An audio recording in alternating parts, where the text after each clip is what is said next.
Welcome to the After Sermon. My name's Daniel. I'm here with Eric Parks. Thanks for joining us. Totally.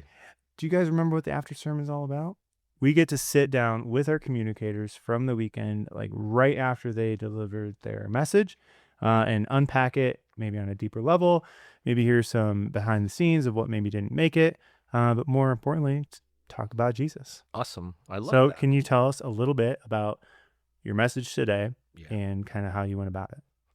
Well, I think the message, the synopsis is what's in first place in your life. All of us have arranged our lives around something, and sometimes we're unaware of the arrangement and what is the most important thing. So, like when we talk about what's sitting on the gold medal platform of your life, it's whatever bends, whatever forces your life to bend toward it is in that first place. And we're in this season where we're asking a lot of questions as a community about discipleship, followership, apprenticeship, and more people are walking into our space, considering the way of Jesus. So we're considering, how do we make space for people? And I think it's important to understand, like, anytime you start talking about resource, generosity, finance, any of those things, really, this is a chance to have a conversation about what is your life centered around? Like, what does it look like to recenter? That's why we use the word rearrangement as an important part of, like, our vision for the way of Jesus. Jesus' way requires a rearrangement or recentering. So I talked about that. I used Luke chapter 10. And well, the cool thing about the Luke chapter 10 is, I think a lot of times, like, it's the Mary and Martha story, right? It's like, oh, like, Martha's like so busy and Mary's like choosing the right thing. And a lot of times I feel like that story, when, we pull that story out, it's like about busyness or about, like, focusing on the wrong things.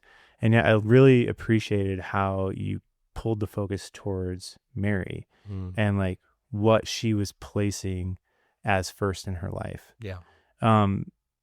What about that story lends itself to this idea of generosity? Because I feel like that's like a lot. Like I said, we picked that story and it's not necessarily tied towards generosity. How did that happen? I think that's the thing okay, so break it down to its simplest parts. Generosity, what is it? It is about the giving away of my financial resource. So it's this stuff. And in our culture, we have based most of our existence as a country on the pursuit of that thing. Sure. Right? Money is like, we work hard. We have been taught, like, pull yourself up with your bootstraps, stand on your own. And I'm not suggesting those things are wrong. Those are a high value, work hard, and security, stability. I just think the misplacement of priorities is what this is about. And if money, if anything else sits in first place and everything bends toward it, then by nature, there can only be one first place. So that means that the way of Jesus becomes secondary or third-dary or fourth-dary. And I think... Are those words? No, I made that. Okay. But I think that's the thing. What Jesus is saying in that passage, and it gets reiterated throughout Scripture, is he desires the first place of your life. And the way of Jesus is a rearrangement toward that end, where we begin to understand that Jesus isn't a thing that I fit into my busy schedule. It's not a thing I do once a week. It's not even a prayer time in the morning. It is a rearrangement of priorities. It is putting Jesus in his way as the primary component where all life's decisions flow from, right?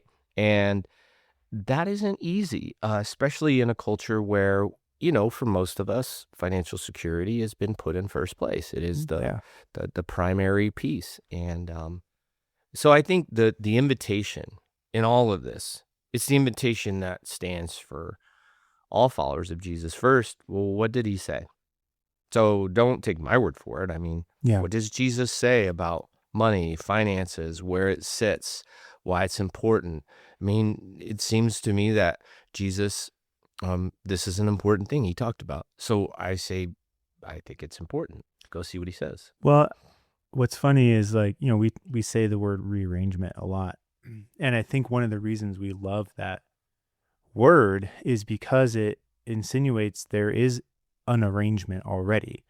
You are prearranged before you meet Jesus. And the rearrangement is almost like this reordering of priorities. And when you look at the words of Jesus, it's almost like Jesus is like, okay, we've got a lot to tackle here, because before you met me, you've been prearranged by your life circumstances, family of origin, all of this life you've lived. Let's start putting things in the right order. Well, and I think one of the things, I'll borrow from Dallas Willard and insert, he talks about intentional formation. I actually think it's really as similarly intentional ordering. The reality is we are all ordered. We've ordered our life in a very particular way, i.e., we put something as the primary focus. It's a philosophy of life, how we're going to live. It is the most important, and then everything sort of flows from it. Yeah.